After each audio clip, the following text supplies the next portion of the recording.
Hey, did you guys hear that cover of Closer by Nine Inch Nails by the band Korn?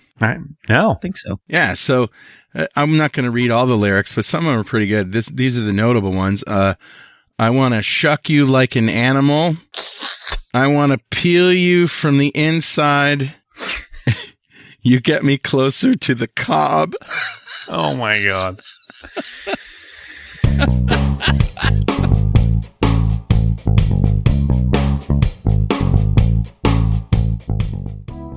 Hey, welcome to Security This Week. I'm Carl Franklin with Patrick Hines and Dwayne LaFlotte, and we're going to try to make some sense of the week's news, security hacks and that kind of stuff. Where do we see this? Is, you know what I like about these stories? That there's a couple of really good stories of... There's a lot of good news today. Good news, like bad guys getting their comeuppance. Yeah, well... And coincidentally, I was out of the country last week. That's right.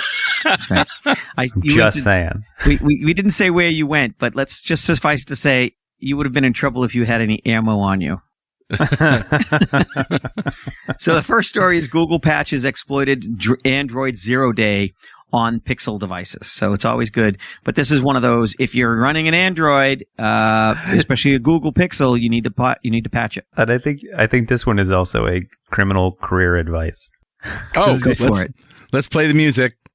It's criminal career advice.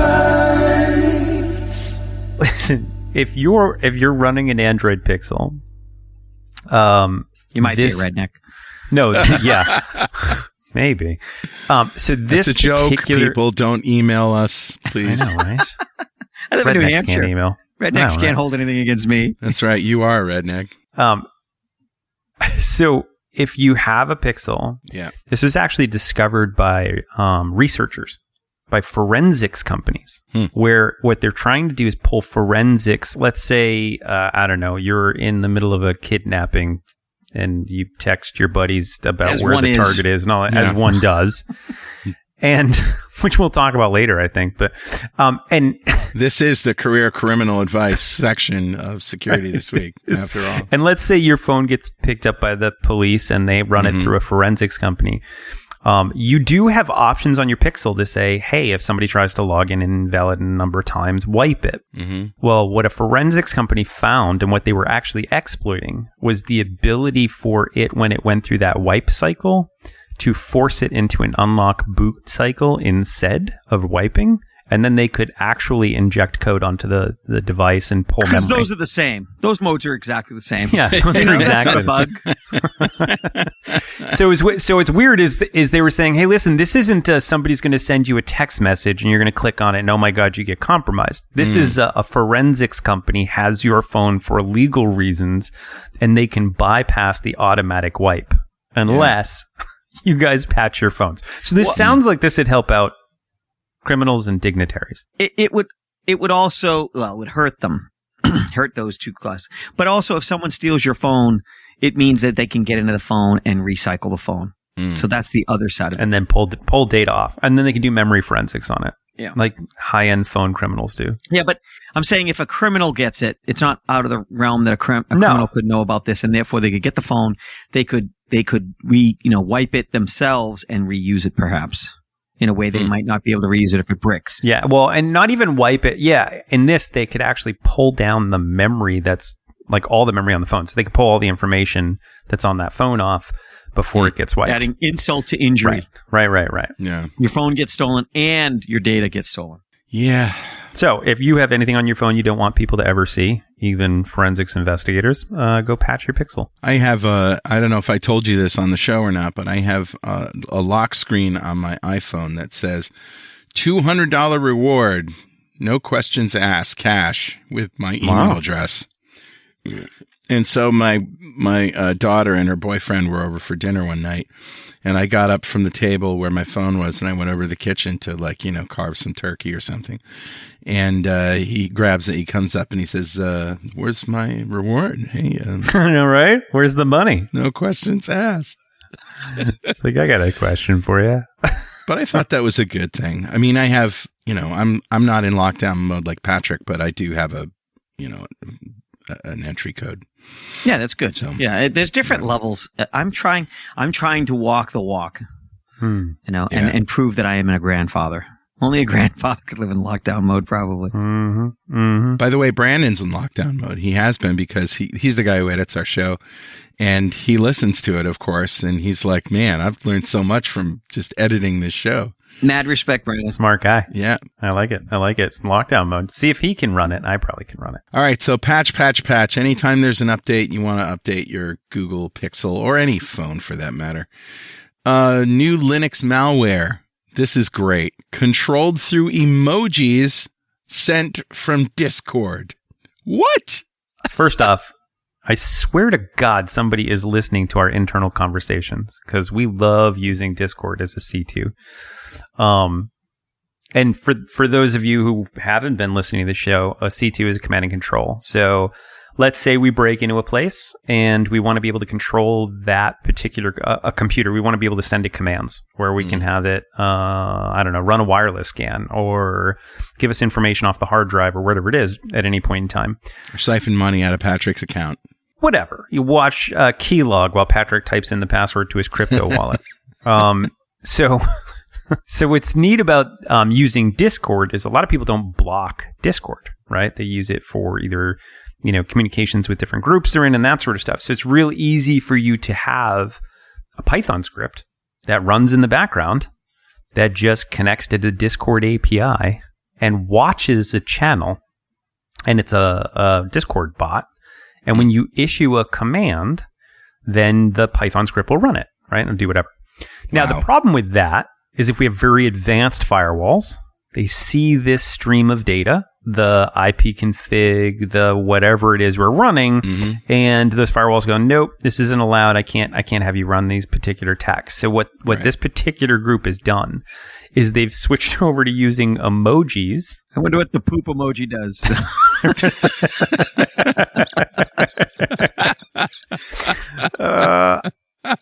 I don't know. So they've listed some of them. They have the Running Man emoji, which will execute a program. Okay, that makes sense.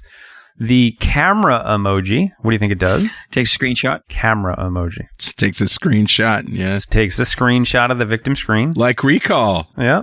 Oh my. Film at 11. Wow. Foreshadowing.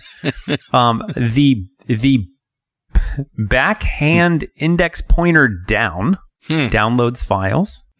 The pointer up uploads files. The pointer right uploads a file from the victim's device to a remote storage server, and the upload left transfers a file in the opposite direction.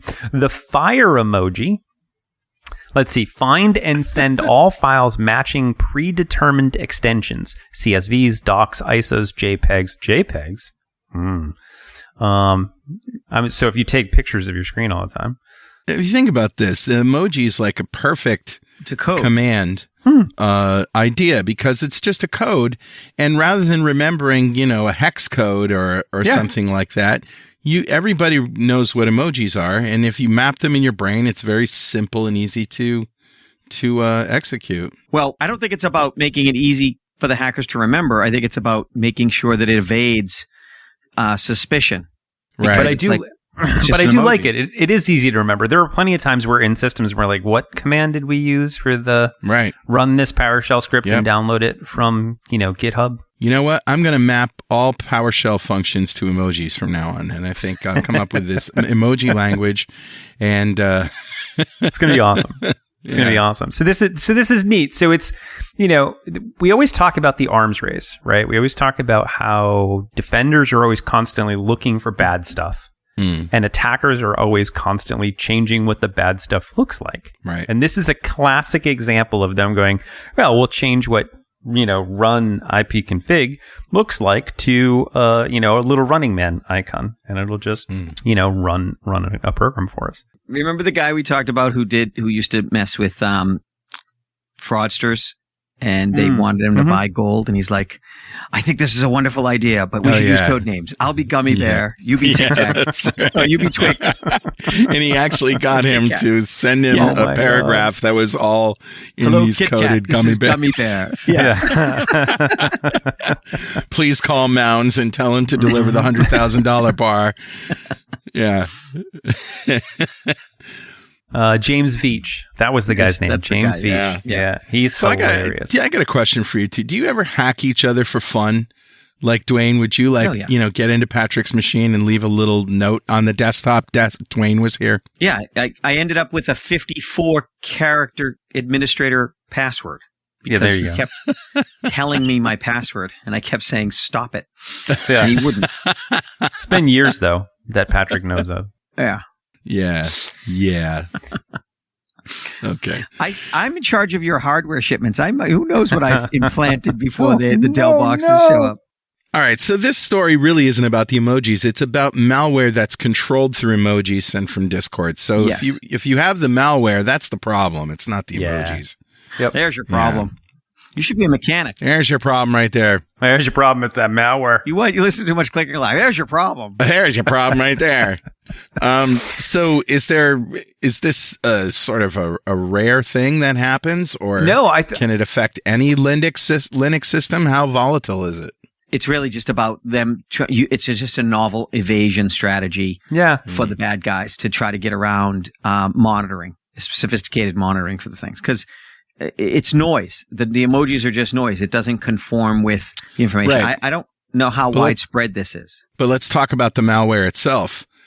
I mean, is it just one particular malware that's attacked that is C2'd by this, or can it be anything? It can be anything, honestly. Like I said, we use in our campaigns, I probably shouldn't reveal this, but we use Discord all the time as a C2, depending on the customer we're attacking. So if the customer's okay with us sending information over a private Discord server. Some aren't. Depends on the target. If it's a military target, a bank target, something like that, of course, they don't want us pumping potentially sensitive data out to a public Discord server or even a private Discord server. But, some customers are like, I want to see how you might exfil this data or how an attacker might. So, so we use this for our stuff.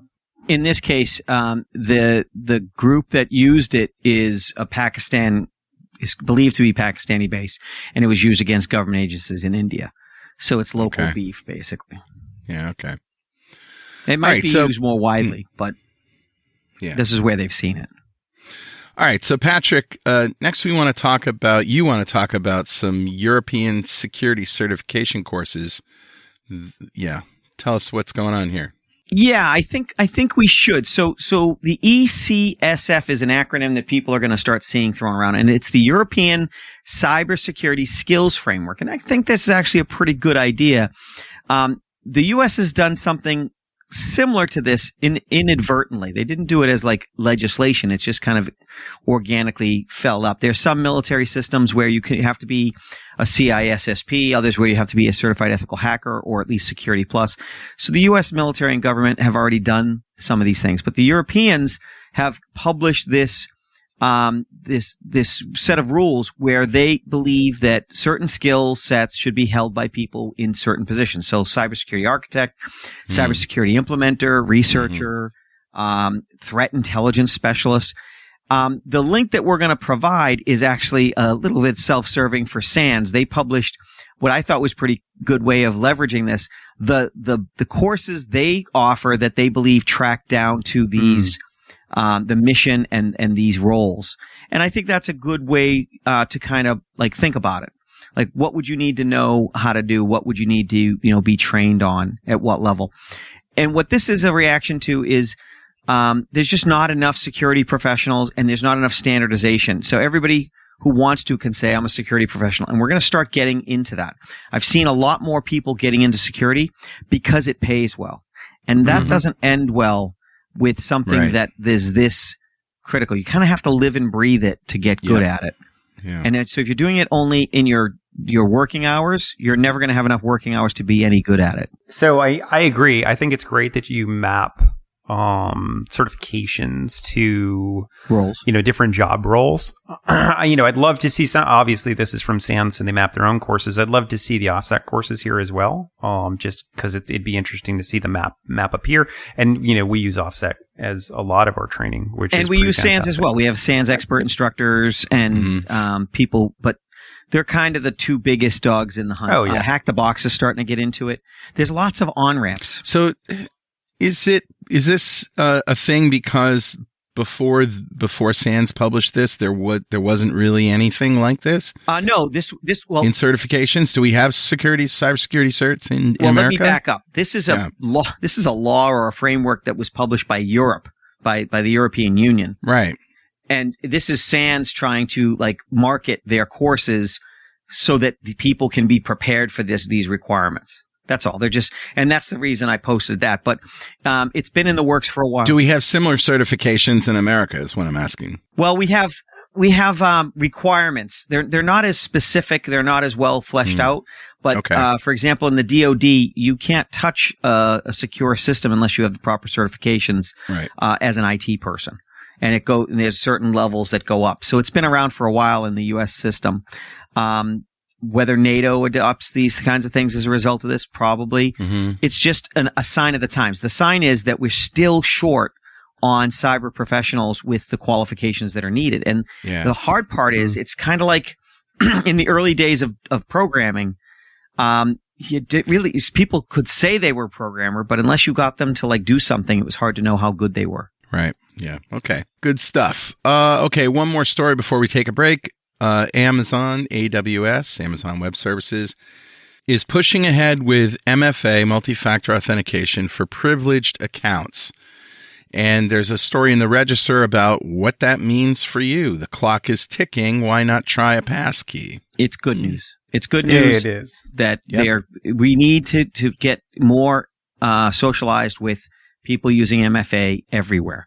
So one of the insurance companies we deal with for corporate insurance just required MFA on all accounts. And I didn't have an account with them, but I set it up, and I set it up with an authenticator app. Yeah. So they gave me a choice of SMS or email or authenticator app. And that's what I wanted to talk about with this story is not all MFA is created equal. I think that the authenticator apps are far superior to send me an SMS or send me an email. Yeah. Right. Because if you think about all the things you have to pass, you have to log into your phone, right? Your authenticator app has to log into the authentication provider. And then it sends you on your phone in that app, a message, a signal, a code. Maybe there's 3 codes and you pick the one that matches.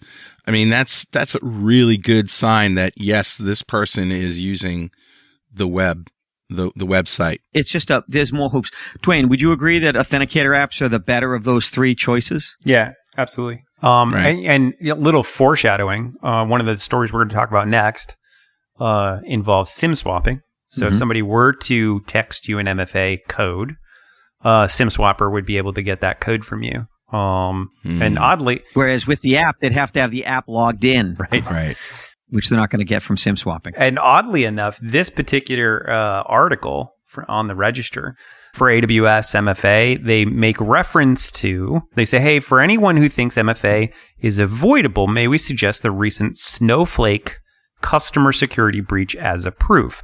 This includes Pure Storage, Ticketmaster, and Santander Bank, and more than 160 companies that were wishing they had turned on MFA right away." Yeah. Oddly enough, that Snowflake hack was actually done by Scattered Spider, which we'll talk about next. After these very important messages, don't go away.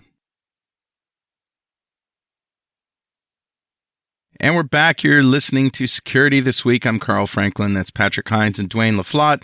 And just a note here, if you don't want to hear ads, you can become a patron. Go to patreon.securitythisweek.com. I think it's $5 a month, and you get a feed that has no ads.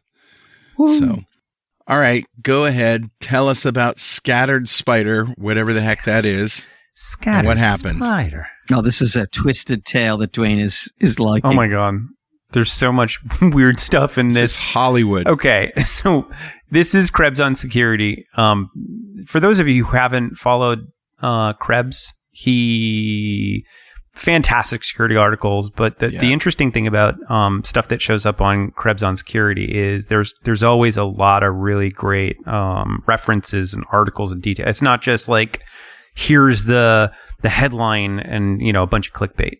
He actually has some really great articles. But this one says alleged boss of Scattered Spider, which we just talked about 2 seconds ago. Scattered Spider is they're a group that does SIM swapping and all sorts of stuff, try and con people into stealing their financial data. Just tell us one more time what SIM swapping is in case people didn't hear that episode. Sure. Yeah, absolutely. So SIM swapping usually starts off as a social engineering attack against either a telco company like AT&T or Verizon or whoever, where I call up, let's say Carl's using Verizon. I call up and pretend to be Carl and say I lost my phone. And then I con them into using a SIM I have and saying that that's Carl's SIM. So my cell phone, the way your cell phone works is when it communicates with the cell towers, it has a unique identifier, right? There's a SIM on it. And more specifically, that SIM has numbers with it, IMEIs, and all sorts of other stuff. You take those numbers, you give it to the cell phone company, say, oh, I've swapped my phone out. I dropped my other one. It got crushed by the car, whatever. I've lost it and some hooligan has it. I bought a new phone. Here's the new SIM number. And AT&T will go, oh, okay, not a problem. Mr. Franklin, let me fire this up and point your account over at this new number so that anybody who calls now will call this new phone and not your old one that was lost or stolen. Yep. Right? Yep. Now, there's supposed to be tons of verification because you could see how easy that might be. We were just talking about 2FA, right? Multi-factor authentication. If my bank account was multi-factored to, say, my phone number and I swap, somebody steals that number, well, at this point, I'm kind of in trouble. A, I can't log into my bank, and B, they can if they have my username and password. Yeah. So, needless to say, not great. It is been an issue for a long time since cell phones were invented, right? So I don't know, 90s. It's been pretty easy to call up and swap, and cell phone companies get much better about identifying these types of attacks. But you know what? Social engineering people are very crafty. It still happens. Yeah. Yep. Absolutely. So there's these entire SIM swapping gangs out there who will force, AT&T and Verizon and whoever else to swap SIMs. And they can then make calls as a user. They can get 2FA keys. They can do all sorts of stuff. They could reset passwords. Hey, reset my password, send the code to my phone, whatever it may be, right? That sort of stuff. How would a SIM swapper convince an AT&T operator that they are me or you or somebody else? Not hard. So really, so let's say. So wait, should we cue the music again, Dwayne? Is this like, are you going to? Yes. It's criminal career advice. Should we really be telling people how to do this if it's not hard? Yeah. And it's honestly, it's good for them to know because listen, what type of detail do you think AT&T has on you that I can't find on the internet? I know where you live. Yeah. I know what your social security number is. You know what my social security number is? I can get your social security number. I can figure out how much you make, what you bought your house for, what the address is, all of the utilities. I'm so depressed right now. All known associates, everybody in the house, your parents, how much all the information about their social security, how much they make, their cell phone numbers, all of that. So I can give not only your mother's maiden name, but I can give where you live. I can give your utilities. I could find your credit card. There's the open source intelligence is. I am completely terrified right now. So what's AT&T going to do? They're going to say, well, we're going to text this number? No, somebody stole it. I don't know. Somebody else might respond to that. But there's got to be. Right. The only thing they could say is we got to have you come into a store. Yeah, exactly. And show us an ID before we do this. When it really happens, you'll be pissed that it happens that way. Yeah. So what they may say is, can you tell us the amount of your last bill? Yep. And but might Dwayne be saying, has that. Well, that's a little harder. So look, it probably is attempted far more often than it occurs. Yes. And we don't want to cause, fear, uncertainty, doubt that it is a risk. There's also a chance that a serial killer is going to target any one of us, but it doesn't happen. Yeah, right. All the time.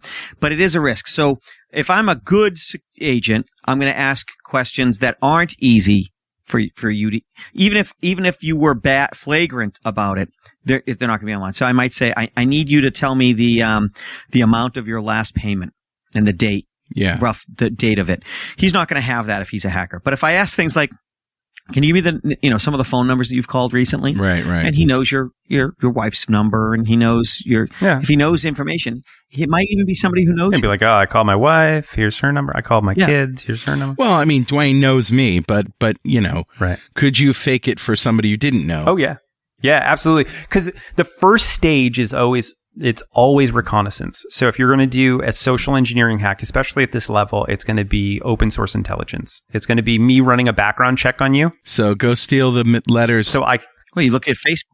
Steal the letters left in the mailbox overnight. Oh yeah, but not even that. Like I could run a background check on you. Yeah, and I can pull up all the places you've ever lived, addresses, who's lived there, etc. And then I'll do a workup on all the people that have ever lived in your house, just in case they ask me, well, what's your wife's phone number, right? Wow. Who's probably on the same account.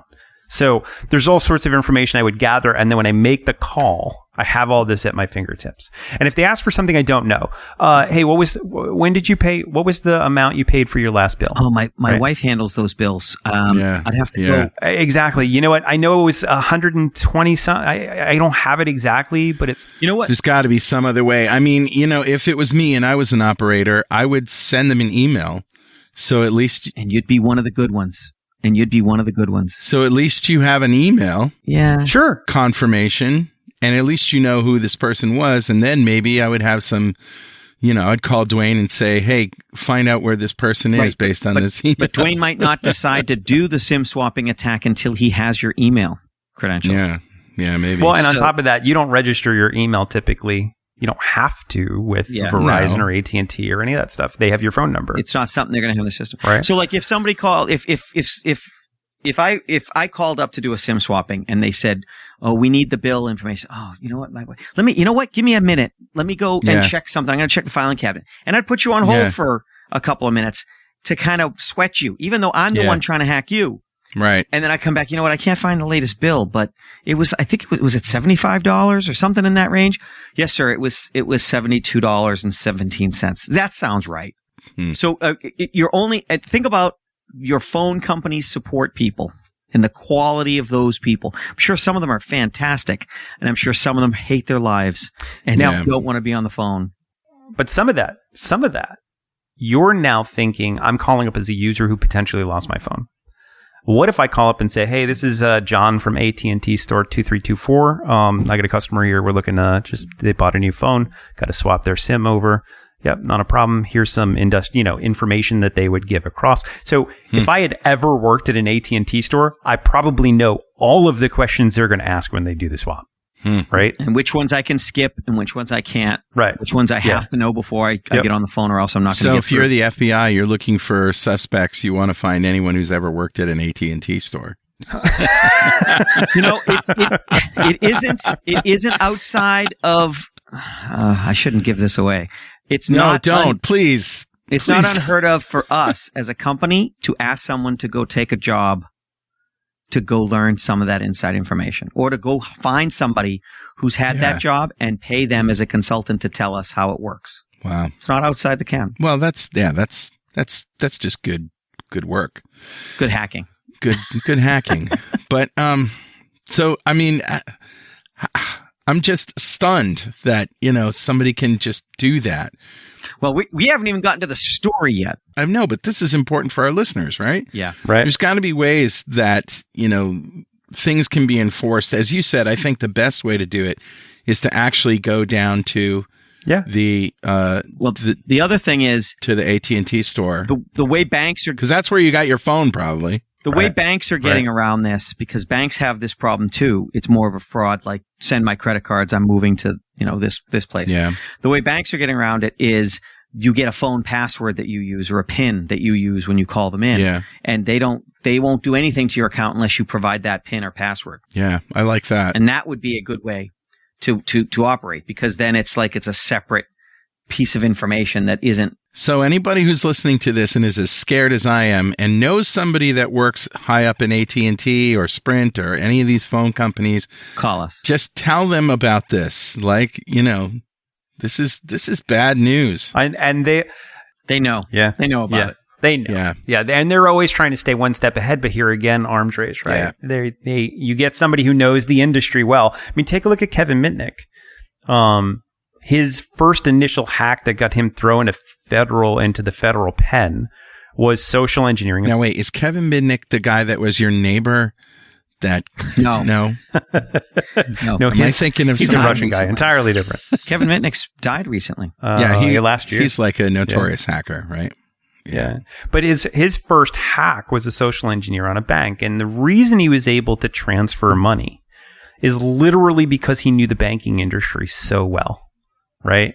So he knew exactly the right terms to say. He knew exactly what, you can and can't say on a particular phone if you're doing a transfer and all this other good stuff. So it's really just if you know that industry well, whether it's a power plant or a cell phone provider or whoever, you know the right lingo, you know what to say, and you know how to convince them that you know what you're doing. Yeah. So on to the story. All right. So tell us about. That's right. Scattered Spider. So this is part of this. You start reading about this story and you're like, okay, it's cool. The FBI and, different, police in Spain, potentially, had arrested this alleged boss of Scattered Spider. They do SIM swapping attacks. They steal money, all sorts of stuff. And you start reading through this article on Krebs and it gets really dark. So apparently there are two rival SIM swapping gangs. And they go back and forth, stealing different SIMs and stealing money, and they run into each other in the industry, and they keep bragging on these back-end forums about how good they are and that sort of stuff. Well, they try and now, if at the end of this article, he talks about turf wars, where they fight over different areas that they can SIM swap. Let's say I'm a SIM swapper, I'm really good at doing it in AT&T, and Carl tries to nose into my business. I'm like, dude, you are going to cause all these alarms. Get out of my business. Don't call AT&T. Why don't you go call, somebody else, Vodafone or whoever. And then, so they keep going back and forth and there's a service called Violence as a Service where they would then start paying to have attacks done on the other gang. And that could be everything as mundane as like throwing bricks through windows, slashing tires. But at one point, one of the guys had somebody show up at his mom's house and break in and beat his mom up. What? It gets to a really, another gang, another one of these SIM swappers, one of their junior members got kidnapped and was beaten up over a course of a couple of days because they wanted him to give up some of the keys to some of their money. So, yeah, it's definitely gone into the criminal enterprise mob level at this point. But wow. Crazy. That's like Hollywood stuff right there. Right. So I thought this article was super interesting to read through. At first I was like, whatever, SIM swapping, blah, blah, blah. Yeah. And then I start reading about home invasions and moms getting beaten up. And I was like, ooh, this is going to a weird place. Yeah. So, I mean, there's nothing we can do about that. It's just a really interesting story. No. Yeah. Hide your mom. The headline is that we're starting to actually hide your mom, hide your kids. I don't know. So that's a sideshow. The actual story is that they're arresting these people, and they're stupid enough to do it in extradition countries that have actual laws against. So there's a 22-year-old UK man who was arrested in Spain, and so there is an active effort to try to clamp down on these people. Well, and the other one in the other rival gang was in Florida, so. Yeah, so hopefully they found him as well. And I figured I wouldn't be surprised if doxing wasn't part of the warfare, and that's why they got caught. Oh, absolutely. One of the guys' name, or is it Tyler? I think it's Tyler Buchanan. And then on Telegram, which is a messenger service they all use, his username was Tyler B. You're like, okay. Did you seriously use your first spy. name and your last initial, like you're signing up for school services? Surprised it wasn't Tyler Durden from the Fight Club. So in related news or similar news, a former IT employee got 2.5 years because they got fired from their job National Computer Systems, and they just deleted 180 VMs, virtual servers. Wow. Worth almost $1 million, over $500,000. Now they must, when you don't just delete servers, you have to remove them from backups and all that stuff, right? Oh, they forgot to shut off his credentials after he was fired, which was a big problem. IT giant based in Singapore, it employs 13,000 people, and apparently they were lax or were stupid about not shutting off his credentials immediately. Here's what I'm going to say about this. First off, he was a QA engineer, and I think honestly what he was doing is probably just helping them do one final test, right? He's testing their backups, realized they didn't work because 180 virtual machines got deleted. Honestly, he was performing a service. You're right, going exactly. for the defense, I think. He got fired. He was like, you know what? I'm going to continue my testing. Yeah. One more script. Let's just try this. On the way out the door. He gets to test the judicial system now. It gets to test him, really. No, seriously though, we talk about this with companies all the time. There has to be when you hire a new employee, there's an onboarding process, right? There's here's your username, here's how you're going to get paid. Here's your badge, here's HR and how what you communicate to them and whatever. There's a process for bringing users on board. When we get let go of users, when we fire them, there's a process for here's your final check. Here's, what you can expect. Here's your non-disclosure, whatever it may be, right? Here are the VMs you're allowed to delete. Right. Which is usually zero. It's usually zero, yeah. But how much, it's surprising how many times we will audit a company and find tons of user accounts still enabled. And we're like, who are all these people? And they're like, oh, they don't work here anymore. You're like, oh, okay. Well, maybe they don't need accounts. Or do they freelance? I don't know. Yeah. So, yeah. Needless to say, in that offboarding process, digital needs to be concerned there as well. Yeah. All right. We got a couple more stories here. Let's talk about SolarWinds. This is actually on the SolarWinds website. Serve View Directory Transversal Vulnerability. And this is CVE 2024-28995. What do we know about this? And the hits keep coming. SolarWinds can't catch a break. Yeah. I don't don't know what to say about SolarWinds. Honestly, SolarWinds was one of the biggest supply chain attacks on the planet. Yep. In 2020, right? And here again, SolarWinds has this ServeView software is a secure file transfer software. Right. So it's designed to allow, if I wanted to share a file with Patrick, I can give him a link and a username and password. He can click on the site. He can then go and log in and he can download these files. Or I can just post it to Telegram. It seems like that's the same now. And this particular exploit is so stupid simple that right now, for example, let's say you go to a particular directory on the ServeView server, http:// carlfranklin.net/ and then you want to download a file. And in this case, you can put in ? Which means I want a parameter to download a file, right? And then internal directory equals, and then you would put the directory or file you want to download. And in this case, they said, I want to download /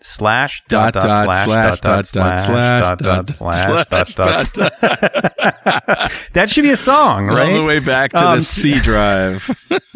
So, dude, seriously, directory traversal that they're not even using Unicode. This is like straight up / man.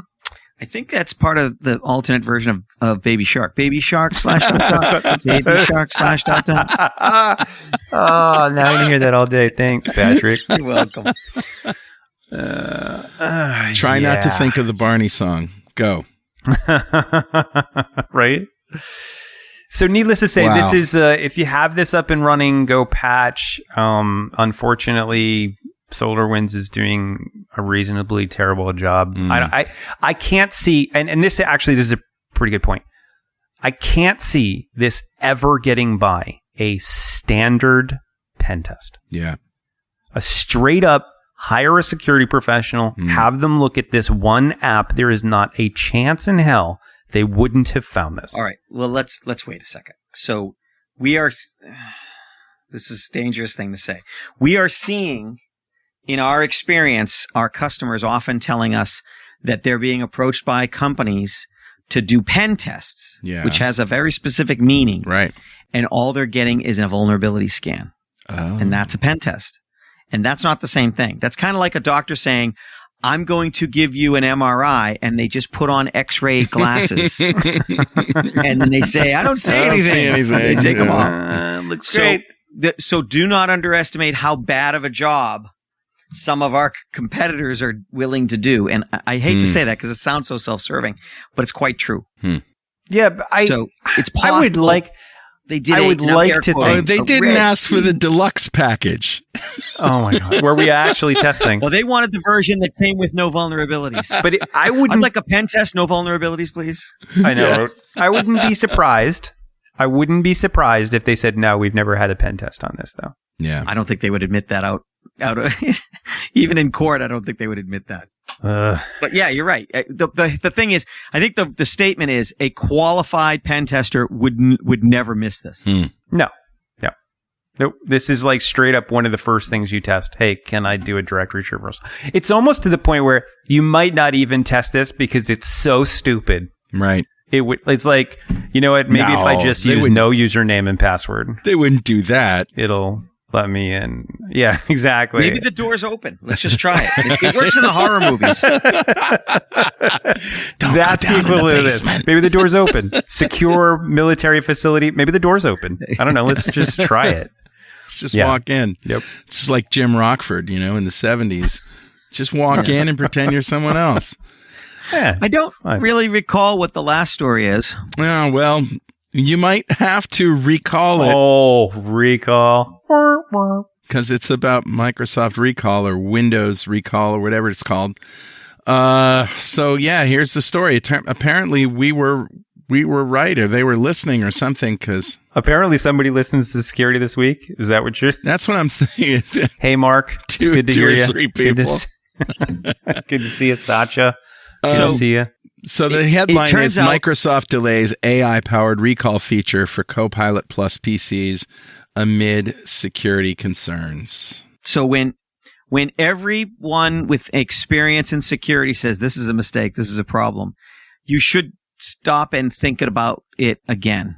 Yeah. And they're receiving a lot of flack because it's like, if you're making this mistake, what other mistakes in security you're making that we're not seeing? Right. So it's really hurting Microsoft's reputation as a security first company. Right. And they actually built themselves back quite a bit from the 90s and the early 2000s when they, did security first and all that stuff. But now everybody's looking at them like, oh, maybe you lost those lessons.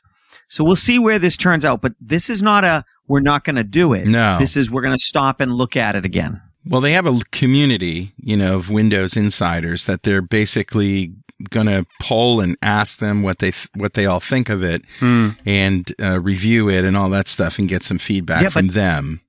So that's what they said they would do. If none of them are security professionals, they're going to get the same answer. Yeah. Yeah, but listen, Microsoft employs some of the most brilliant security professionals on the planet. They have the FireEye Mandiant team. They have Microsoft security team. They have some brilliant people. I would be surprised if somebody internally isn't like, hey guys, have we put this through its paces? Have we tried to red team this? And some of the answers we get are just so vague. Like, well, all that data is under BitLocker. Well, the problem is that it undermines the concept. Mm-hmm. It's like, oh, well, this is remember when one-click buy came out with Amazon and people lost their mind? Yeah. Do you remember one-click deploy? Oh, yeah. When it worked, it was great. Oh, I used to love that. That was the best way to deploy malware. There was a kerfuffle over one-click buy with Amazon. This was like in the late 90s. This is like 98, 99. I remember. They even gave you a button for it. You could deploy in your house and just push it. Well, let's back up with the deploy. I'm talking about the buy. And people said... no, I'm saying the buy. One-click buy. Concerns, all that stuff. Yes. And it caused a kerfuffle, and people are like, yeah, this is a problem, this is a mistake, and they deployed it anyways, and everyone used it, and it just normalized. Yeah. And my concern is the same thing will happen here, and I'll be the only one I know that's not running recall. Yeah. Just like the lockdown mode on the phone. And it means that if a hacker gets it, the problem Microsoft is missing is the fact that it's only available if you get onto their system is not as big a barrier as they think. So if I get someone to click on the wrong thing, which happens, there's a very good chance now you've given me a treasure trove of information that I can use to get everything else I want. The keys to the kingdom. Don't forget just the physical security of being at work and, going to lunch and not locking your Windows machine, or that kind of stuff. Or if everybody knows everybody's passwords, that's just not good. And Grandma Franklin, we're going to have a talk with her. I'm going to have to turn that off if she ever has it. The fact that we have a Patch Tuesday should tell them that there's plenty of ways that people can get onto these systems. Yeah. Remotely. Yeah. So it's a bad idea. It shouldn't be. It could be very convenient in some circumstances. Yeah. And we know what that means. That means it's going to be a horror show of security. Does it have a place? Maybe. There's also some concerns. I don't subscribe to them as much, but that they're going to use it to train AIs, and they're going to harvest that information to train their AIs on what people do and anticipate. Who would do that? Adobe wouldn't do that. Don't be evil, isn't that? Oh, no, that's Google. Never mind. Yeah. All right. So enough ranting for this week. I think it was, the bad guys got their comeuppance this week, and, some good things are happening. So, and sorry if... Fight. What's that? Let's fight the good fight. Yeah, fight the good fight. So with that, try to stay cool, America, and everybody else. We'll see you next week. Bye-bye. Thanks.